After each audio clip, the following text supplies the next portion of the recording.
The New England Football Show presented by Mortgage Right. I'm your host, John Sarianides, and tonight I am joined by my Patriots Pulse preview co-host, John Sapochetti. John, how are you doing on this Monday night before the Super Bowl?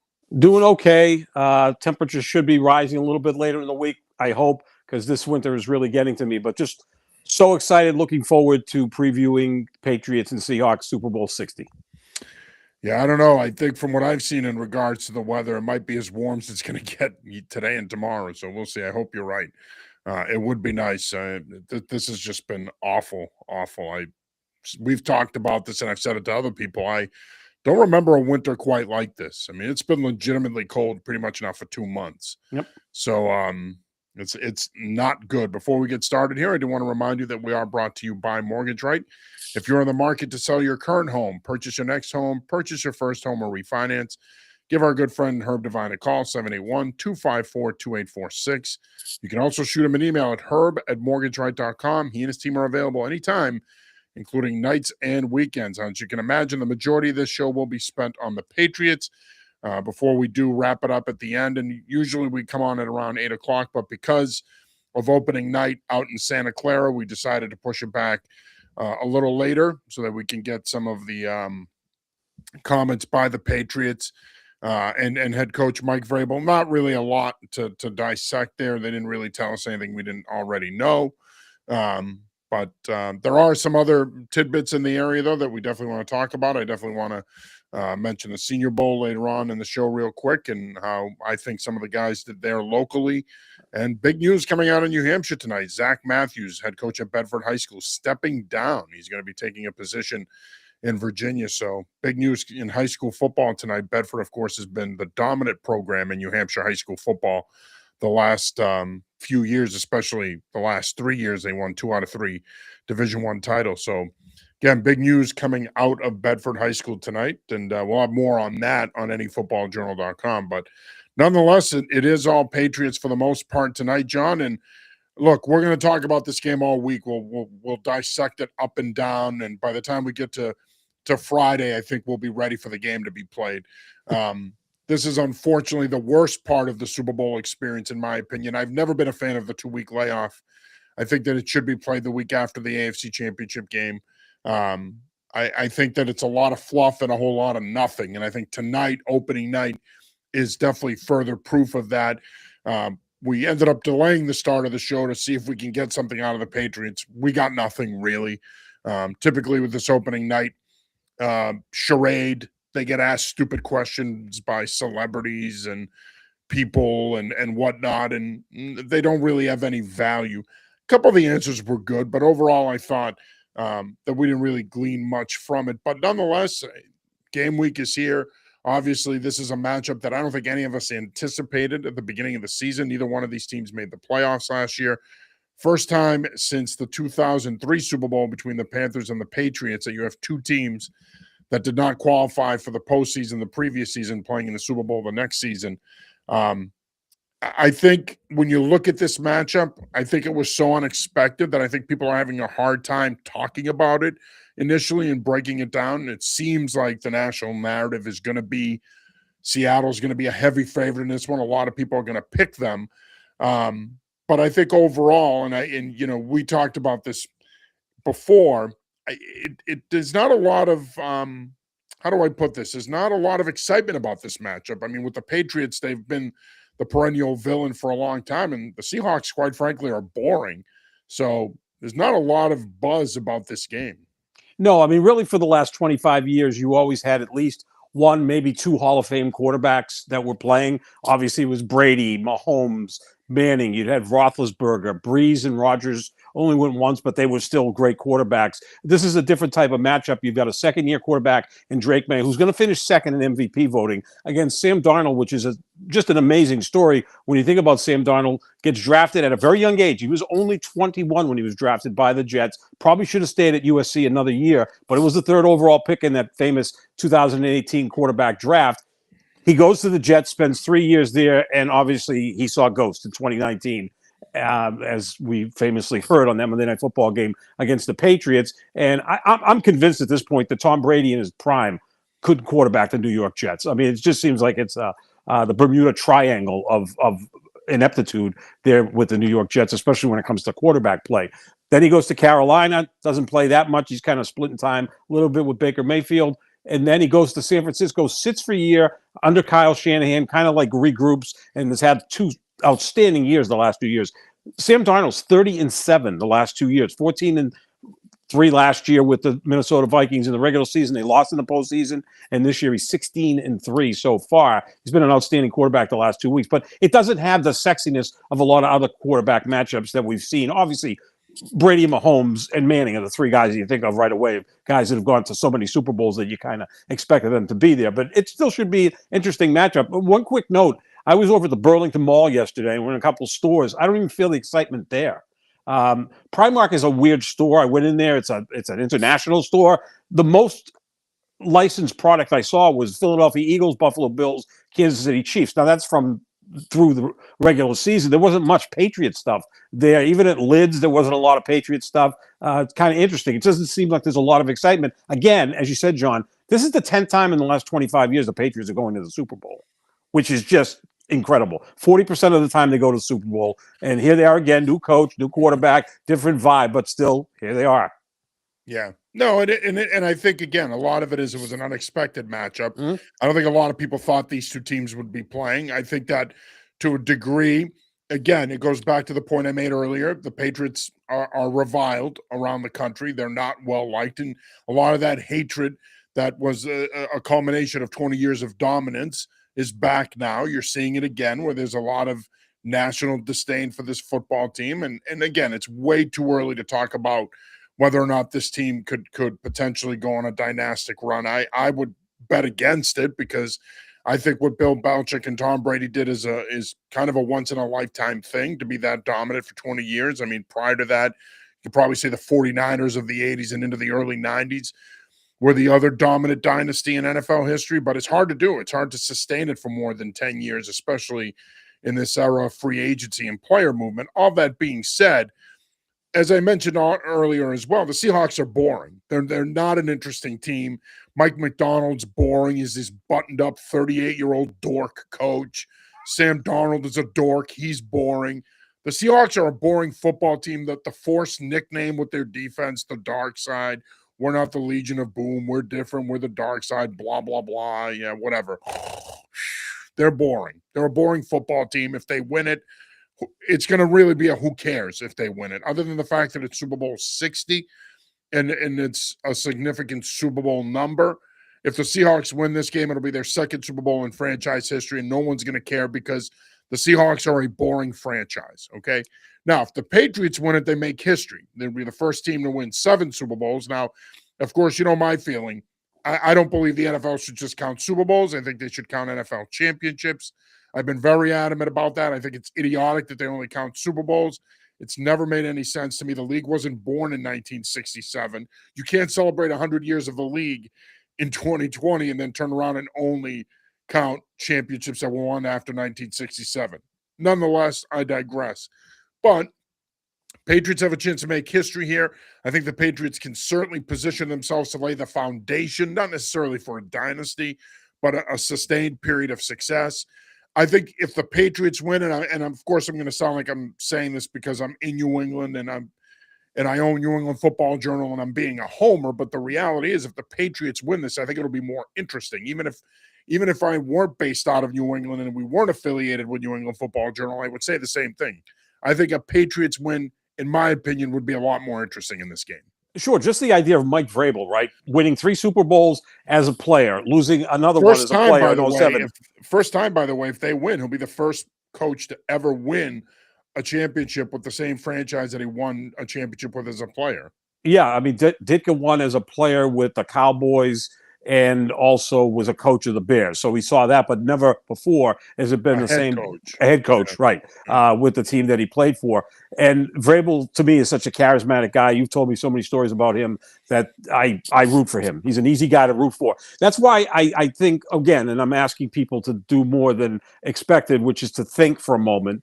But Mike Vrabel is much more likable than Bill Belichick. There's no question about that. We've talked about it before. He's got more Bill Parcells in him than Bill Belichick. He's a wise guy, but nonetheless, someone you can't help but like, right? So I think that that's something that is different than Bill Belichick. Drake May is 23 years old. He's not Tom Brady.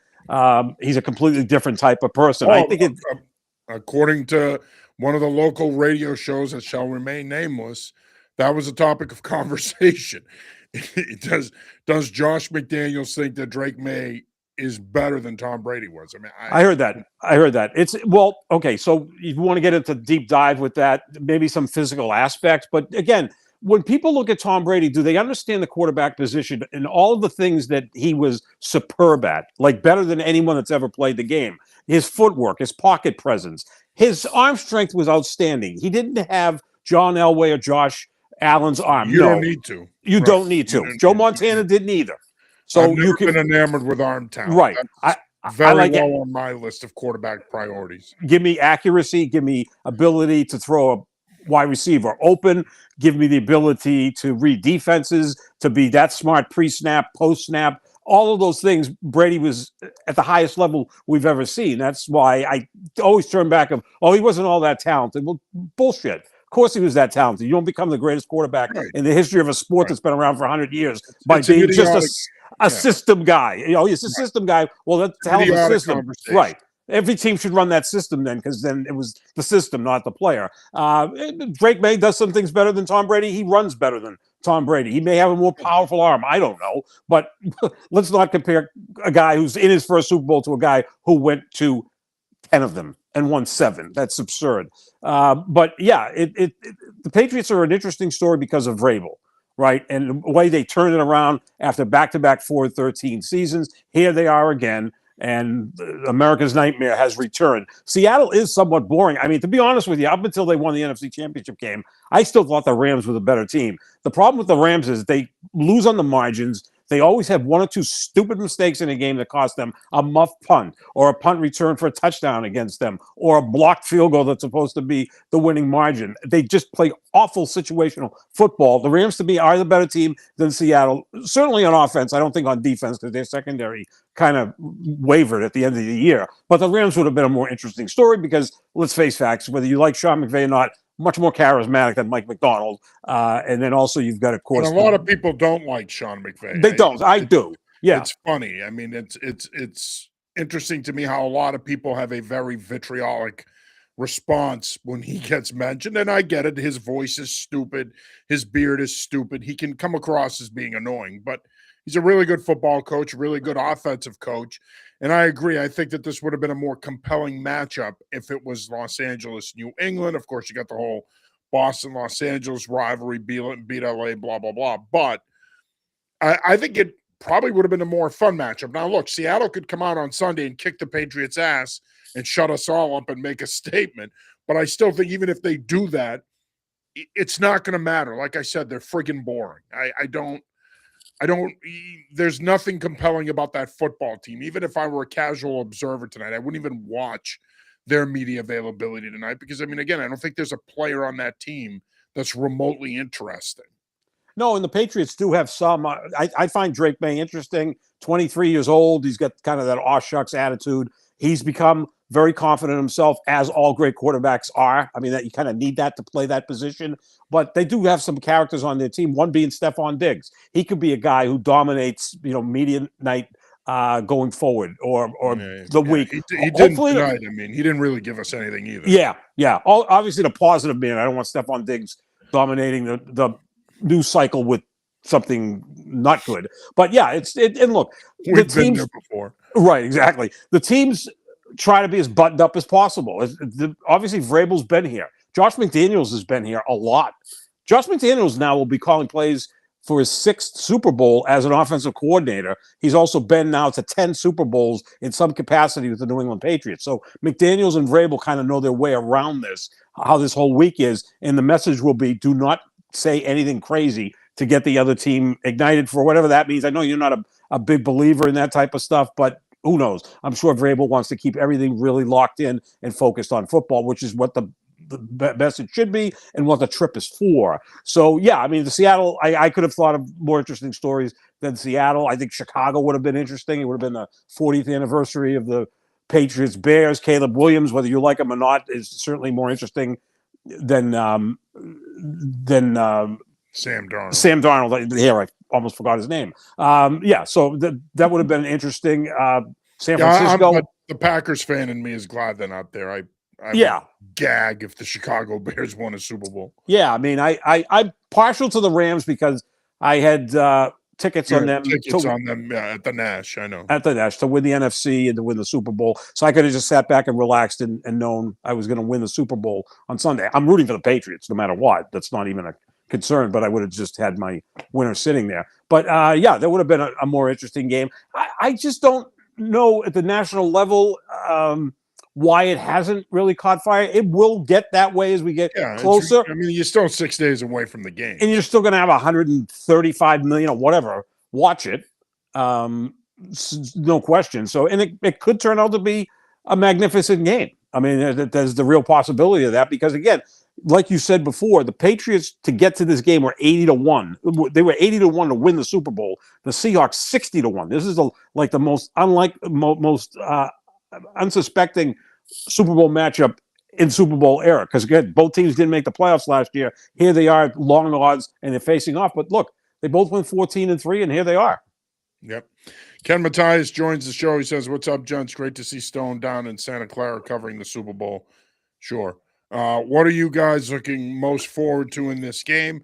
Pat's offense against Seattle defense or vice versa? I mean, I think look, both of these teams are pretty good defensively. So I think, in my opinion, the more intriguing matchup here is going to be how does the Patriots offense fare against that Seattle defense? I think that's really the key matchup in this game because I think Seattle's offense is a favorable matchup for the Patriots. I think they'll get theirs, but I look, and I'm going to have a piece on this out tomorrow.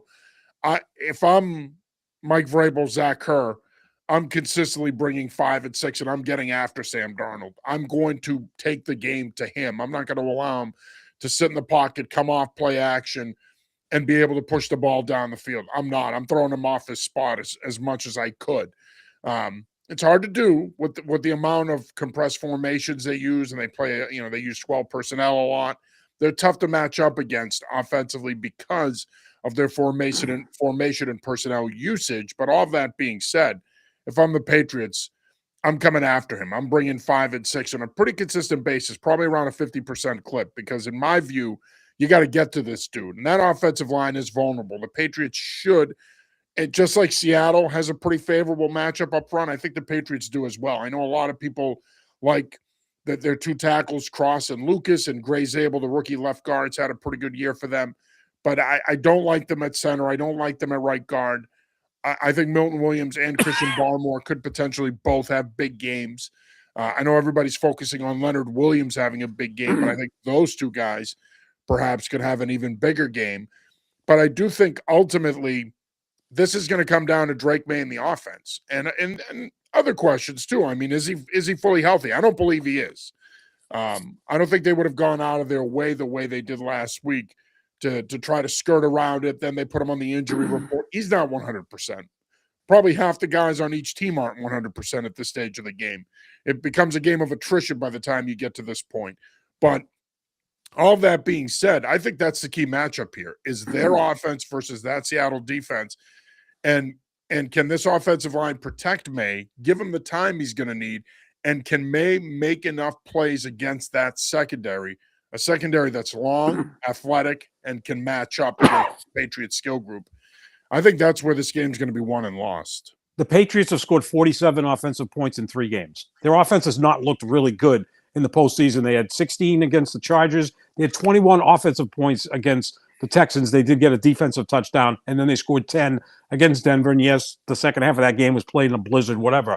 They've only scored 47 points. They're going to need more than that average to win this game, I believe. I mean, I don't think it's going to be a high-scoring game because, to your point, John, I think the Patriots' defensive line is better than the Seahawks' offensive line. I also think the Seahawks' defensive line is better than the Patriots' offensive line, which leads me to believe might be a fairly low-scoring game. Not 10-7 or 13-10, but more along the lines of 24-20, 20-17, something along those lines. There's one stat that really, really stood out to me. In the NFL, 3rd and long is considered 3rd and 7 or longer. That's the money down, right? 3rd down is the money down. It's like hitting with runners in scoring position. 3rd and long, 3rd and 7 or longer, the Patriots defense is number 1 in the NFL in that situation. Seattle's offense is number 31 in third and long. If you get Seattle to third and long, which is going to be difficult because they have a good offense. By the way, 3rd and 7 is not third and long. It's not even close. That's third and medium. Third and long is anything over 10 yards. I was just going by what I've I know. But they base it on those stats. I know, but I laugh at that because as somebody who's coached offense and called plays, 3rd and 7 is I got plenty on my call sheet for 3rd and 7. It's you get me 3rd and 12, that's third and long. Now I'm screwed. Well, whatever the data had is what it had, right. but it did show. I know what you're saying. Yeah, the Patriots defense is the best in the league. Yeah. And Seattle's 31st in offense, so you get them in that situation. That can be a lot that goes on. We know that Darnold's prone to turnovers. Look, Drake May's prone to turnovers, but Drake only had 8 interceptions in the regular season. Sam Darnold had 14. He's more likely to throw an interception. He led the league in turnovers. He did. He did. Turnovers. Right. And the last quarterback to win a Super Bowl leading the league in interceptions was, I believe, Matthew Stafford 4 years ago. It's not something you normally see, although I believe Eli Manning may have done it too. I mean, it's not the recipe. Go lead the league in interceptions, you're going to win a Super Bowl. It doesn't happen. Super Bowl. Right. No, I agree. And there's a lot of those little tidbits out there, and I don't get caught up in the analytics. You know my feeling on analytics. I think they're stupid. I don't get caught up in DVOA and expected this and expected that. I think the game is much simpler than that statistically. But I do think when you look at what you just pointed out, I think a lot of those underlying basic numbers really do favor the Patriots in terms of situational rankings and key statistical situations. It favors New England. I mean, again, it shows you how good they've been. Now, I do think they're a product of a league that was down this year, but it doesn't matter. At the end of the day, you play who they put in front of you, and they played who they put in front of them, and they took care of business. You are watching/listening, I should say, to the New England Football Show presented by Mortgage Right. I'm your host, John Sarianides. Normally, I'd be joined by my partner, Kevin Stone, but he's out in Santa Clara tonight for opening night. And it's interestingly enough, he texted me, and you'll appreciate this. Mike Vrabel walked by Stone and said, "Holy shit, even you're out here?" So there you go. That's good. Yeah. Even Vrabes is surprised that Stone is out there. I think Vrabel's surprise comes in the form of the fact that Stone got out there. I mean, I think a lot of us, to his credit, when he went to Denver a couple weeks ago, I'm like, there's no way on earth he's going to get there. He's going to screw that up. He got there, to his credit. Then he got to San Francisco. So now the pressure's on me to get out there without screwing it up. So we'll see. I am slated to fly out on Saturday and cover the game. Unfortunately, I don't have the good fortune of being out there all week and living it up like Stone's going to do. Although I don't actually know if Stone knows how to have a good time, but we'll see.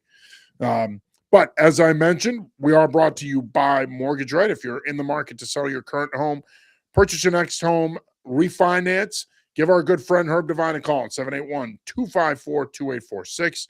You can also shoot him an email at herb@mortgageright.com. He and his team are available anytime, including nights and weekends. And as always, we encourage fan participation. Feel free to join the show. We would love to hear from you tonight.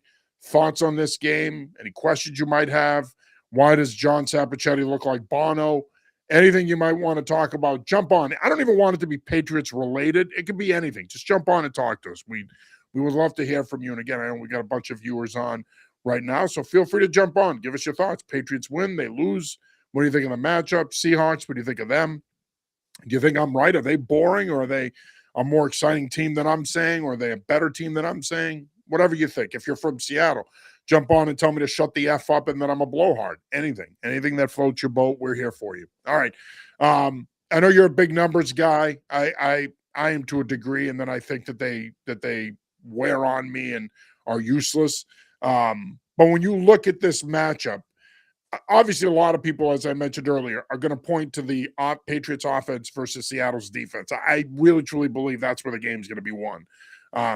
I think that's where the game is going to be lost as well, because to your point, the Patriots have only scored 47 points this postseason. They've got to be better, plain and simple. And no one's going to want to hear excuses. Oh, Drake May's shoulder, he might be hurt, blah, blah, blah. At the end of the day, This offense has not been very good in the playoffs. May threw the 3 touchdown passes against Houston. I get that. They scored the 3 offensive touchdowns.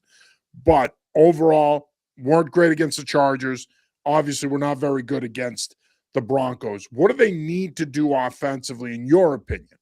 What do they need to do offensively to get this thing back on track? Well, I think, first of all, you have to look at the fact that this is the 4th straight really good defense they're playing in the postseason. They will have played 4 of the top 6 defenses in the league this year here in the postseason. So you're not going to put up 30 points per game as easily as you would against the Jets or the Dolphins or whoever else you played in the regular season. I go back to, and again, I make fun of Bill Cowher all the time. A great person, great coach, but as an analyst, doesn't really add a lot other than just run the football more. You've got to establish the run because that's going to hold back that pass rush of the Seahawks and put Drake May in a lot more favorable positions. You have to run the football if you can. That's going to open things up for Drake May. He's going to have to help you with his legs. It's the last game of the season. I know he's banged up. There is a shoulder issue there somehow, but he's going to have to help you with his legs like he did in Denver. He was a big factor with his legs in Denver. He can do a lot there. But also, red zone offense, which the Patriots at times have struggled with this year, they have to be more efficient in those situations, get the ball in the end zone instead of kicking field goals. But I think it's all about the run game, which will open up the passing game, keep him upright so he's not getting sacked 5 times per game, which is exactly what he's been sacked in each of the 3 games. And that pass rush is pretty good for Seattle, especially on the interior. That's going to be the key, is running the football and staying in those very manageable downs. Yeah, and we're going to get into that later on in the week, so I don't want to get too into the actual breakdown here. This part of the show is more conversational. But, I mean, again, I think at the end of the day, it's going to really be the difference, in my opinion. You know, people have already written about it, that if the Patriots are going to win this game, it's going to come down to him. I think it's a lazy take, but I also don't think it's hyperbole. It's going to come down to him. Plain and simple. He's going to need to play well, and regardless of his health status, they're going to go as he goes. If he's struggling early on, if he can't hit guys on a consistent basis, if they fall behind and now they have to start to get out of their game plan a little bit, that's going to put even more pressure on him to execute. And I think that's where, you know, and again, this Seattle pass rush, look, it's good, but it's not great. I feared the Rams pass rush more than I fear theirs. I mean, I don't worry about a defensive tackle impacting the game unless their name was Aaron Donald, okay? There's very few of those guys inside in their prime that can impact the game. Leonard Williams is a good player. He's going to get his, but he's not going to rack up 3 sacks in this game or 4 sacks in this game. Their edge pressure is fine. DeMarcus Lawrence has had kind of a rebirth of sorts in Seattle this year, but they don't really have that dominant pass rush. So like when you think of those Legion of Boom defenses, they had Cliff Averill, they had Michael Bennett, they had guys that could come off the edge, Bruce Irvin. They don't have that. I don't think that their edge rushers are as good as they were on those Legion of Boom teams. Could you make a case, John, that of the 4 teams they faced in the playoffs, that Seattle is the weakest at edge rusher compared to the Chargers, Texans, and Broncos? I agree with you. Absolutely. Yeah. 100%. There's no Oweh there. There's no Danielle Hunter, no Will Anderson, no Nick Bonito. There's no Zach Allen. They're not. Right. This isn't going to be the best defense they faced in the playoffs. No, I mean, people are going to try to pretend it is. It's not. Okay, so here's the thing about why I think the Patriots have a chance to win this game, and a good chance to win this game. And you know I'm not a Patriots honk, anything but that. First of all, we talk about how Seattle has looked down the stretch, and they've looked good. The Rams screwed this whole thing up. They were 9-2. They were in complete control of the division. They lost to Carolina. Then they had Seattle beat. They were up 16 midway through the 4th quarter. They gave up a punt return for a touchdown, 2-point conversion, another touchdown, 2-point conversion, and then in overtime, touchdown, 2-point conversion. They gagged that game away, and that was the biggest regular season game of the season. You look at the Rams down the stretch, 3-3 in the regular season over the last 6 games. They beat Carolina and Chicago barely to get to the NFC Championship game, and then they only lost that game by 4 points. If they don't muff a punt, they beat Seattle. And the Rams weren't playing great football. So I think the Patriots, who don't have the offensive firepower that the Rams have, can still avail themselves very well on offense. The Patriots' defense is better than the Rams' defense, without question. And I'm going to bloviate here for about 30 seconds, if you will. I am tired of hearing about the Patriots' soft schedule and who they played, who they didn't play, how it opened up in the postseason. The last two teams they beat, the Houston Texans in the divisional round, entered that game with a 10-game winning streak. Many people were picking that team to go to the Super Bowl and said they had the best defense in football. Patriots win that game 28-16. It wasn't a masterpiece, but they won. Then they go to Denver to play the Broncos, who were the number one seed, 15-3 after their win over Buffalo in the the divisional round. And they had lost one game since September. They had won 14 out of 15 games. The two teams they beat to get to the Super Bowl after they beat the Chargers had combined for 24 out of 25 in terms of wins, 24 wins in 25 games. The Patriots beat those teams. I know it wasn't pretty. It wasn't gorgeous. It wasn't like uplifting like the 89 49ers. It was like poetry in motion. They won. And there's a team that is the only team in the history of the sport that ended their season undefeated, untied. That was the 72 Miami Dolphins.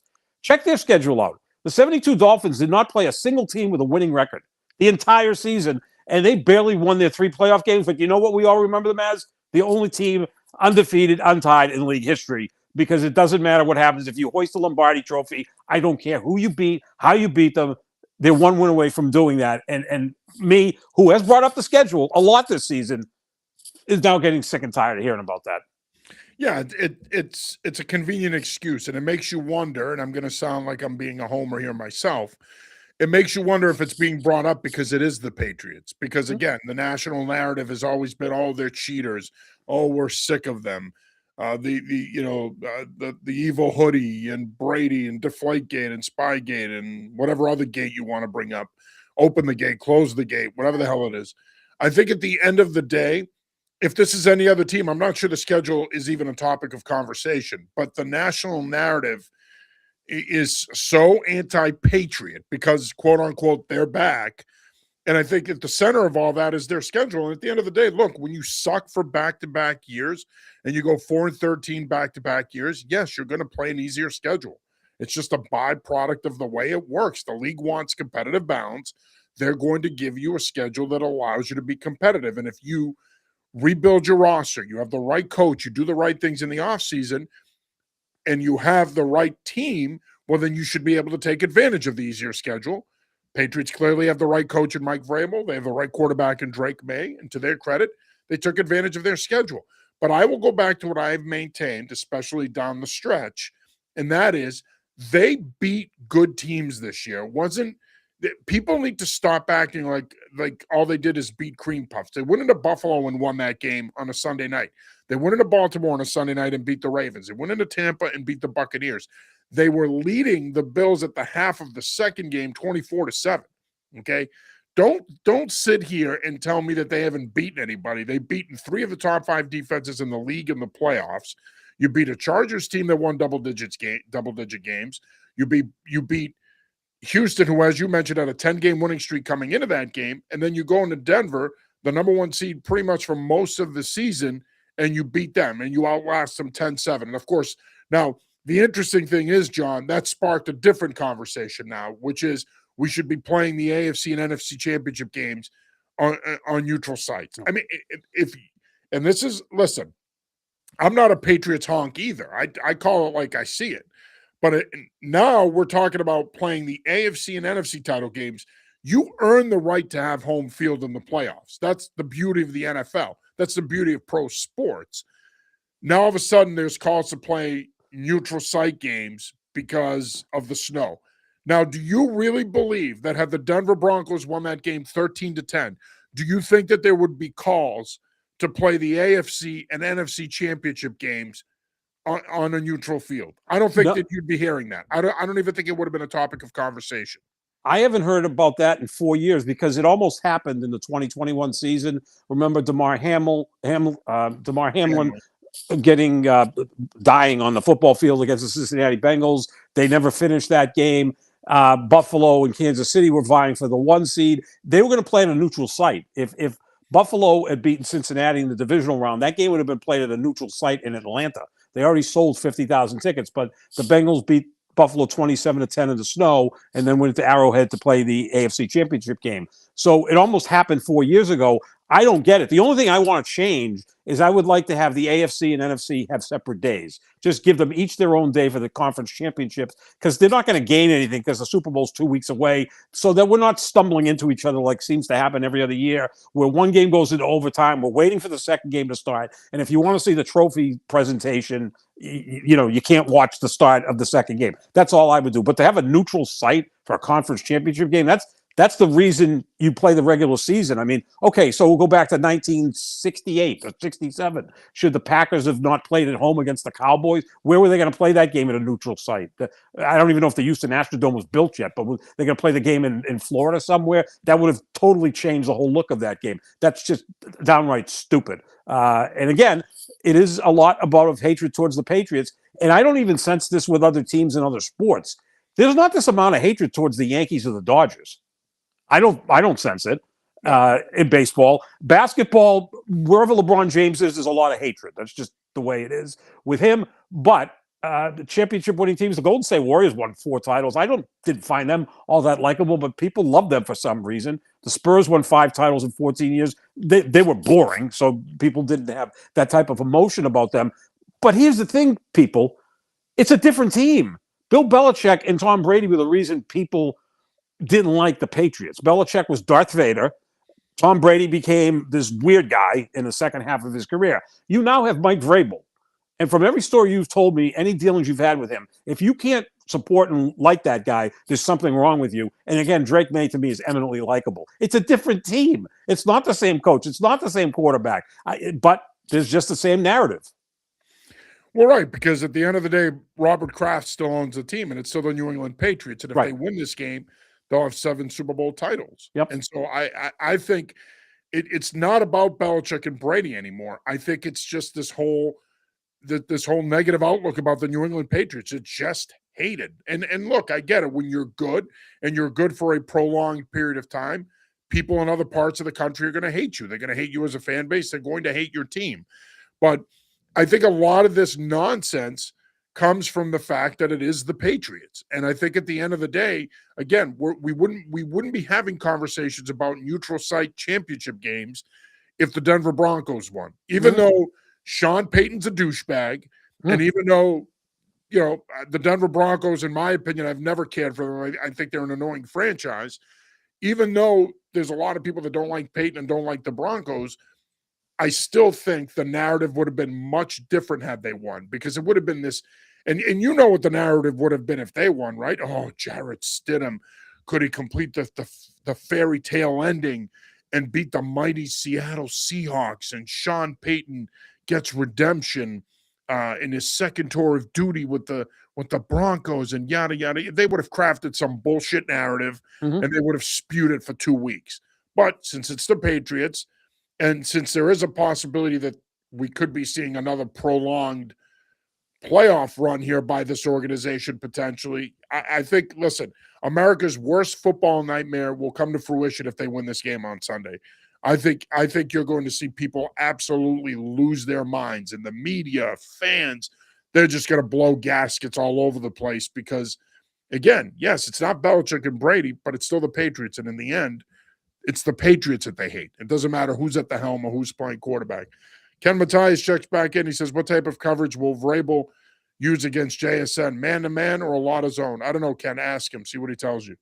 I mean, I don't think they're going to play they're going to play, quote, zone. I think that they're going to play more man coverage, but I mean, again, it depends on where he's lined up and how you want to play the matchup game. So they move him around. Kubiak does a pretty good job of moving him around and not allowing defensive coordinators to get a beat on him to play that matchup game. If they do that, the Patriots are going to have to be pretty consistent with how they want to defend him in man-to-man coverage, because you don't want to get him on Marcus Jones. Marcus Jones is a good athlete, but I think vertically speaking, especially intermediate and third level, I think that Smith and Jigba is a separator. He's a guy that can create separation because he's such an elite level route runner that I think he could be a problem for Marcus Jones. Even though we saw Marcus Jones this year struggle with bigger receivers out of the slot, I think he could be a problem because of his route running and ability to separate and stack vertically. So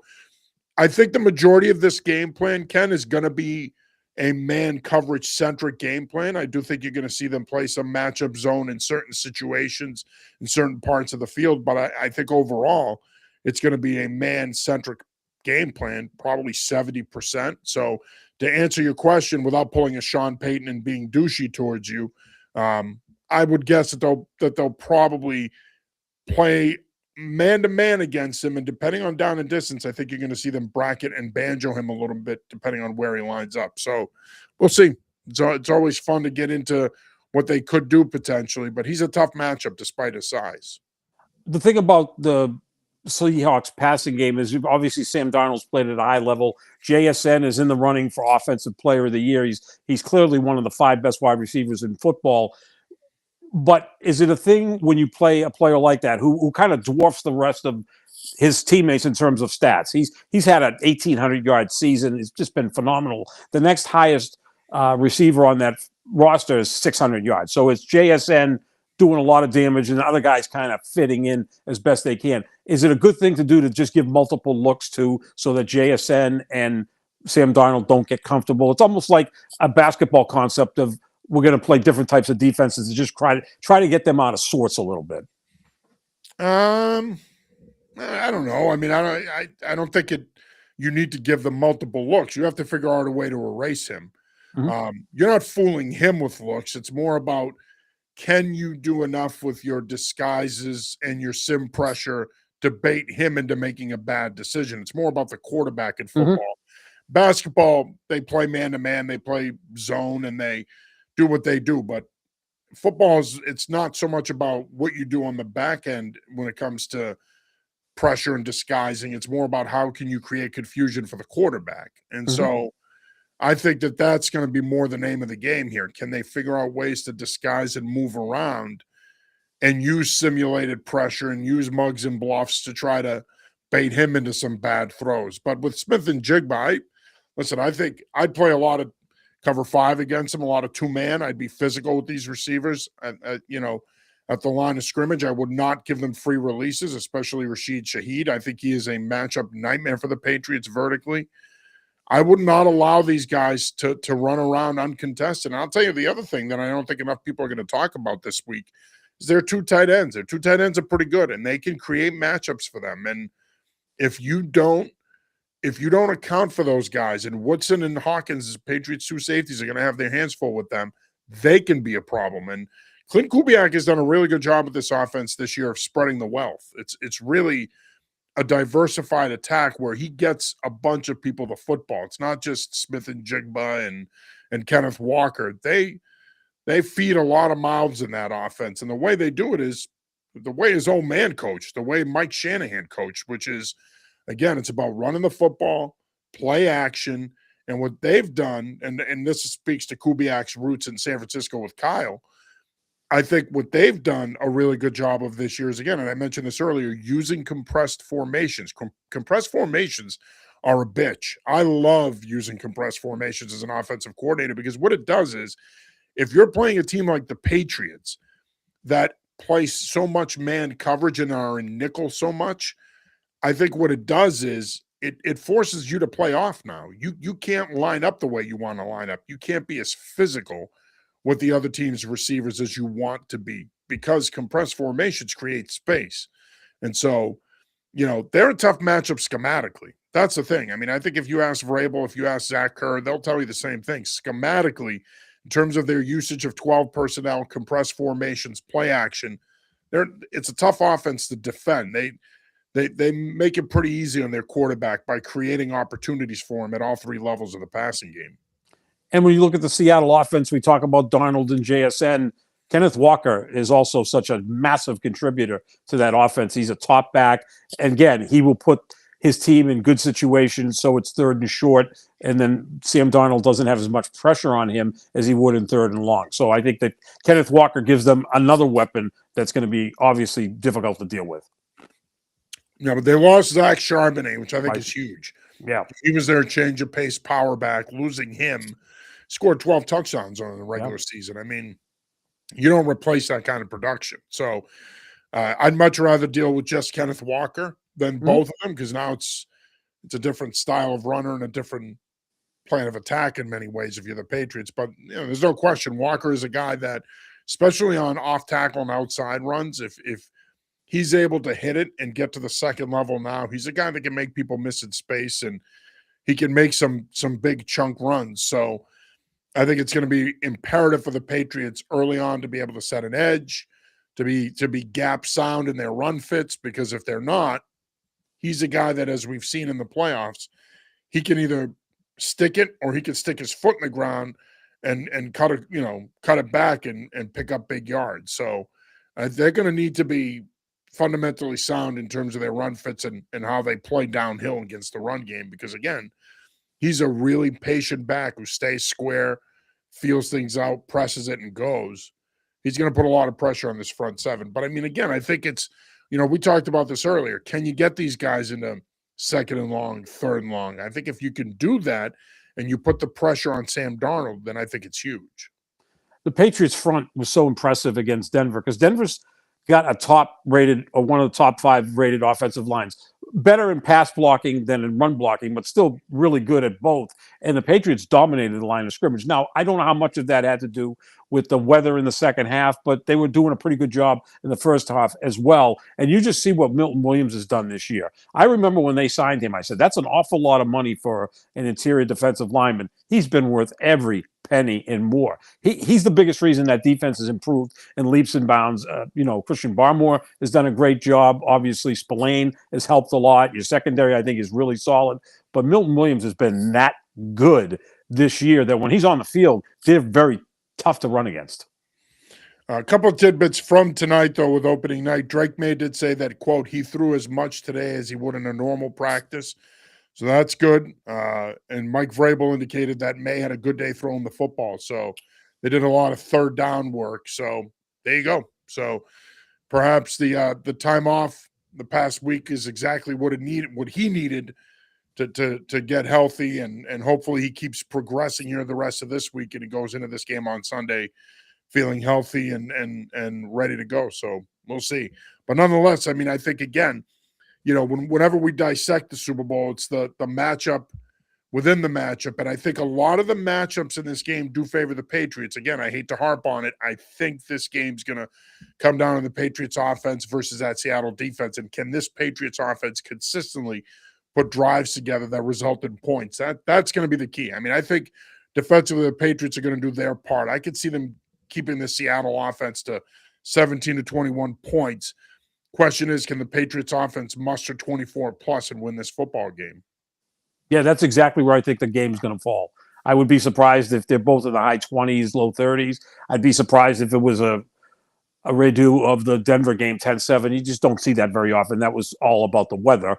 Although both of those defenses were really good that day, and the offenses struggled even before the weather started to become a factor. But yeah, I get to see a 24-21, 20-17, that type of game. So, your offense is going to have to be more productive than it's been in the first 3 playoff games, and your defense is going to have to be buttoned up as well, because you are facing the highest scoring team in the NFL, or at least the second highest scoring team in the NFL behind the Rams. Yeah, and it's just the Seahawks. This is the highest scoring Seahawks team in their history. Of course, when they won the Super Bowl in 2013, they had a very good offense, but we all remember the Legion of Doom was the real reason they were such a potent team.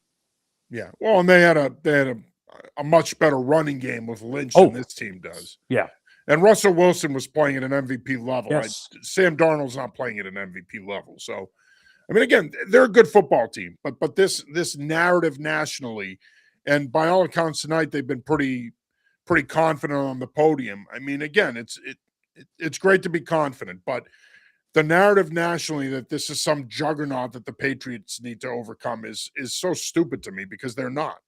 They're not. You're not going to mistake them for the 85 Bears, the 89 49ers, or the 96 Packers. I mean, they're not that team. They're just not. And again, I'm not saying it because I'm based out in New England and we cover the Patriots. I'm saying it because I think that's reality. If you think the Patriots are a byproduct of their schedule, that's fine. You can keep saying that. But when you look at the Seattle Seahawks team, I think a lot of things fell into place for them this year. And they pretty much were healthy most of the season until Charbonnet got hurt. But I think, in my opinion, I think they're a good football team. They deserve to be there. They proved that they're the best team in the NFC this season. But again, by no means are they some insurmountable foe that the Patriots can't beat. No, I mean, you look at their season, it was a three-way race in the NFC West, and then San Francisco got hammered with injuries, especially the offensive side of the ball, and two superstars on defense got injured earlier in the season, and they still went 12-5. And the Rams, to me, were in complete control of that division until Matt Stafford threw 3 interceptions, including a pick 6 against Carolina, and then when they blew that 16-point fourth quarter lead against Seattle, they underperformed, and Seattle took advantage of that. But like you said, fairly healthy. They kind of did what they had to do on both sides of the ball, and they do have good special teams as well. Rashid Shaheed is a guy who can break a game open, but the Patriots have a player like that in Marcus Jones. I mean, this game could flip on a punt return for all we know. That's how good both of those guys are. Yeah, no, absolutely, and that's why I think it's such an even matchup in the end, is because I do think that when you look at these teams across the board, they're pretty evenly matched. So, I mean, I think that's something that a lot of people aren't talking about. Scott checks back in. Hey, fellas. Hey, Scott. Good to hear from you, man. Thank you for taking the time on this Monday night, just after 10 o'clock, to check in with us. We appreciate it. Again, Patriots will be taking on the Seattle Seahawks on Sunday in Super Bowl 60. With a win, the Patriots would win their record 7th Super Bowl, which would break a tie with the Pittsburgh Steelers. We don't want to talk about a loss because we don't want to think that way. But if they with a loss, Seattle, that would mean Seattle wins their 2nd Super Bowl in franchise history. Of course, the Seahawks could potentially be sold after this game as well. So a lot going on there in the great Northwest. Scott checks back in. He says, I really hope the coaching comes through. I do too. I mean, look, this is a terrific coaching matchup. Mike McDonald, I mentioned earlier, he's boring, but he's a hell of a football coach. And he's only 38 years old, which is crazy because, I mean, it's been kind of a meteoric rise for him, considering he spent his entire career in Baltimore, other than the year he was at Michigan with Jim Harbaugh as his defensive coordinator. Other than that, he was at Baltimore. And again, he did such good work there as a position coach and later as a coordinator that he landed the Seattle job. But he's wise beyond his years. And of course, he's got some Massachusetts ties. He was from around here, moved at a young age to Georgia. But he's a guy that he's impressive. For a 38-year-old guy, he's impressive. And Sab, you know my feeling on millennials. I think a lot of them are dopes. He's pretty impressive considering his generation. Yeah, he's done a fantastic job. I mean, he takes over for Pete Carroll. They go 10-7 last year, just missed the playoffs, and here they are this year playing in the Super Bowl. And I think you're starting to see a trend now where oftentimes you're seeing some of the defensive coaches become head coaches. This is the first defense head coach versus defensive head coach to match up in a Super Bowl since Belichick and Atlanta, Dan Quinn. Yep, that was 2016. This is the first time since then it's 2 defensive coaches, and you see that more are getting hired now, and look at the job he's done in Seattle. It's good you do that, and then you bring along a really talented offensive coordinator like Kubiak, who is going to be the Raiders head coach going forward. So yeah, he's 38 years old to be that good that fast. For a franchise that, you know what is interesting about the Seahawks? I always kind of put the Seahawks and the Vikings in the same group. They never suck. Like, the Seahawks are always, like, good. Like, they're either, a contending team like they were a decade ago, going to back-to-back Super Bowls, winning one, playing in the playoffs like 5 straight years. The last few years, they've been really good. Even one of Pete Carroll's years with Geno Smith, they went to the playoffs. They've never, like, god-awful. Like, you won't see the Seahawks getting, like, the first pick in the draft because they fall apart. The Vikings are kind of the same way in the NFC North. Just kind of a off-topic subject, but those 2 teams are always very, very much solid. Yeah, I mean, they sucked in the late 80s, early 90s, but yeah, no, I'm going way back. But Mike Holmgren, but when Mike Holmgren got there, it's been pretty good since. They turned it around. It's been pretty good since. Scott says Vrabel has been around Belichick all those Super Bowls. I agree. That definitely helps. McDaniels as well. Of course, he'll be coaching in his 10th Super Bowl on Sunday, which is crazy. That experience helps. Again, they definitely have the experience edge on their sideline for sure from a coaching standpoint, with Vrabel winning 3 as a player, playing in all those games, playing for Belichick. McDaniels, of course, coaching in his 10th Super Bowl. They definitely have a distinct advantage in that regard. Kevin Stewart checks in. Thanks for checking in, Kevin. He says, thanks for the content, guys. Question, have we already played teams that have the same offensive or defensive schemes as Seattle? Yeah, you have actually, Kevin. And again, thanks for checking in. Miami, similar scheme. It's that modern West Coast offense, compressed formations, motion, movement, run the football, a lot of one-back pistol run game. You're going to see a lot of that on Sunday, a lot of that one-back run game with compressed formations and motion. So Miami is a team that comes to mind. Mike McDaniel, Clint Kubiak coming from that Kyle Shanahan tree. So absolutely, you have seen this scheme before. I would say Houston as well with Nick Caley, even though he had Patriot roots. He also coached under Sean McVay in Los Angeles. So there's elements of that in that offense. So they have definitely seen elements of this offense this season. So from that standpoint, they should be okay from a preparation standpoint. Thanks for checking in, Kevin. Scott comes back. He says, as a layman, I think we outcoached Denver using defense as offense later in the game and running down the clock. Absolutely.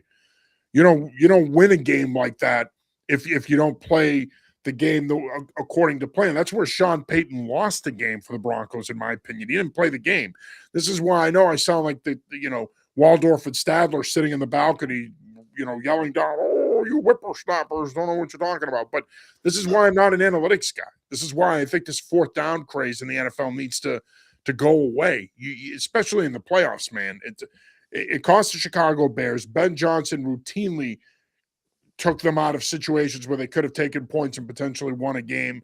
It came back to bite them in the ass and a bit Denver in the ass last week. I mean, again, it's one thing to be aggressive and to play for the touchdown, but I mean, man, in playoff games, you gotta go with more of the sure thing. And in that instance, it's kicking the field goal, and them not doing it, it ultimately cost them the game. But I think on the flip side of that are the Patriots, right? Who then turned around and said, nope, we are going to take the points.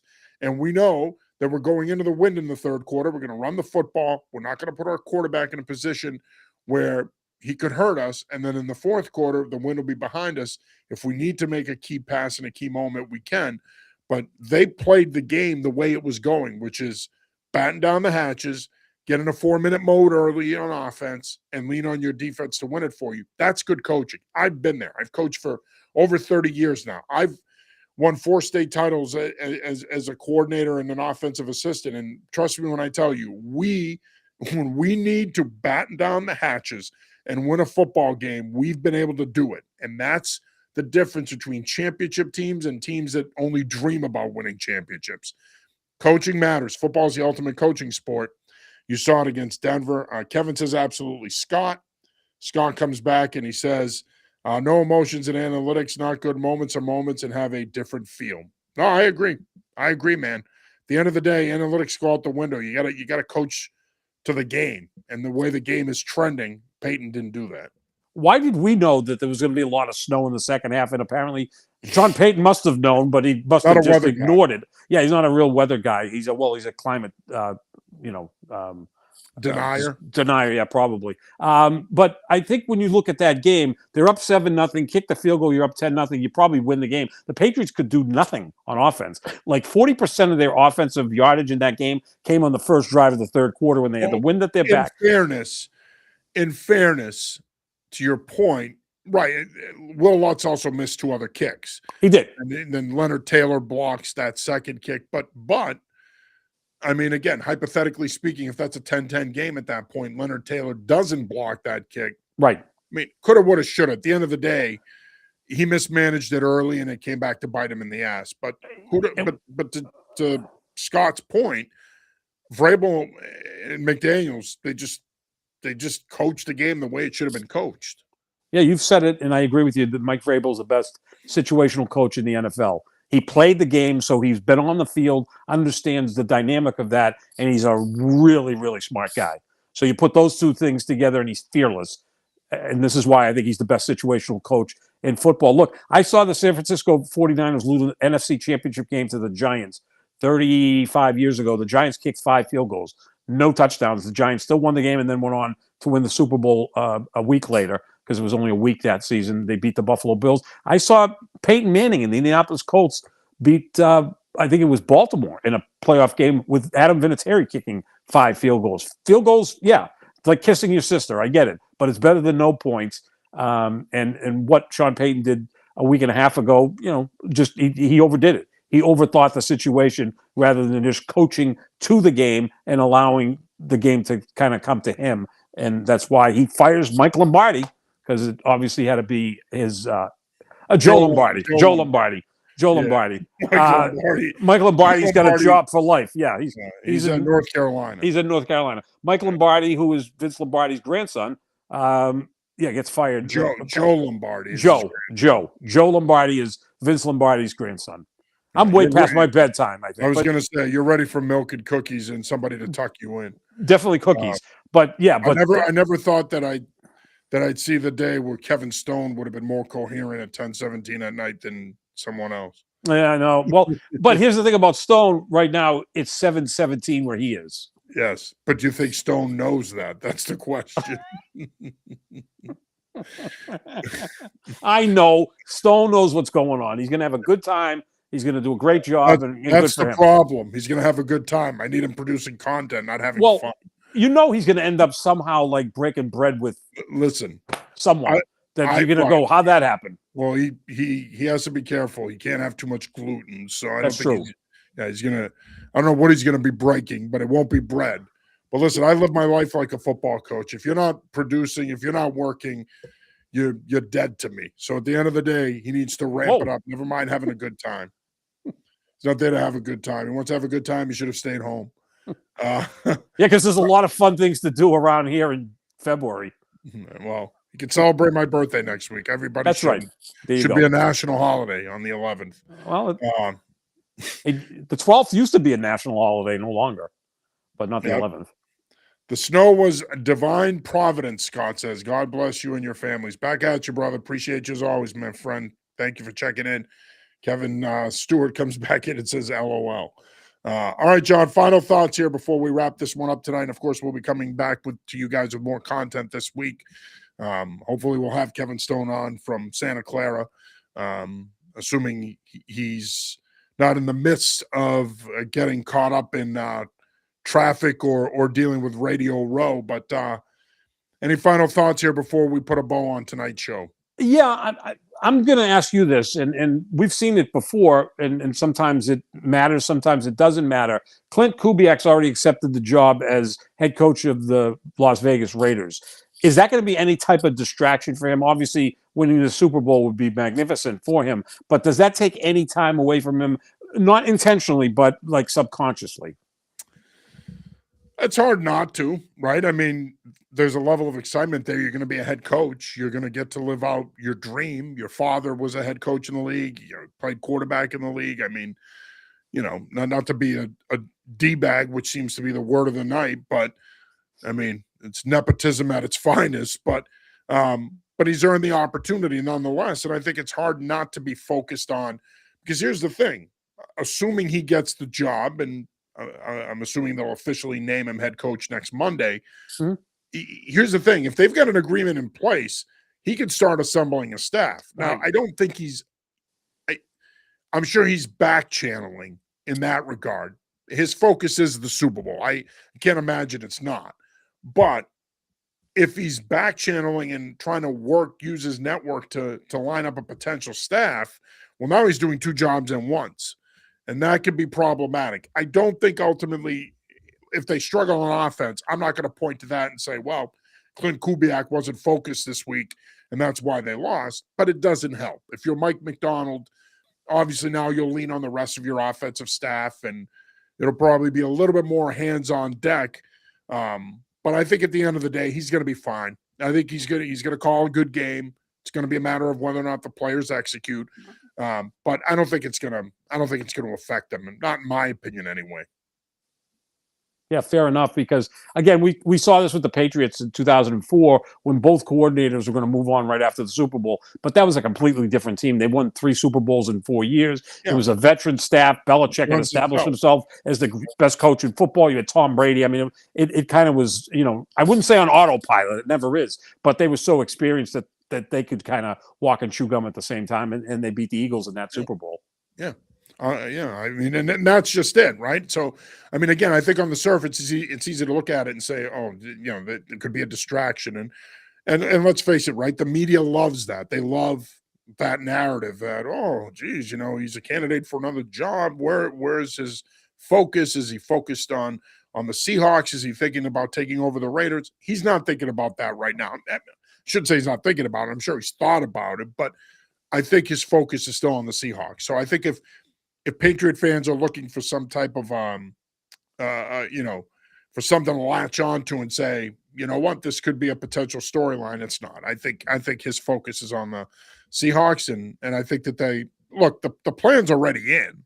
It's just a matter of practicing it now, tweaking it, making adjustments, adding, subtracting, and finalizing it by the end of the week for Sunday. So that the base game plan's already in. That's been in since last week. So I don't think that it's going to be much of an issue. All right, John, great stuff as always, my friend. Looking forward to talking to you again this week as we preview the Seattle Seahawks versus the New England Patriots in Super Bowl 60. Sounds good. And I'll get my Lombardis straightened out by the next show. Yeah, hopefully. In the meantime, make sure you have your milk and cookies, and hopefully someone is there to tuck you in because Lord knows you need it. Yeah, All right. exactly. All right. Well, that'll do it for this week's episode of the New England Football Show. For John Sapochetti, I am John Sarianides. The New England Football Show will be back with you next week. We will not be back next Monday. I can tell you that because Monday's a travel day for us coming back from Santa Clara. So we'll probably be back with you next Tuesday. TBD. We'll let you know. But until then, have a great week. We'll be back with you again this week. So I'm not going to wish you, good tidings in terms of enjoying the game quite yet. But we'll be back with you during the end of the week. But until then, have a good rest of your week. And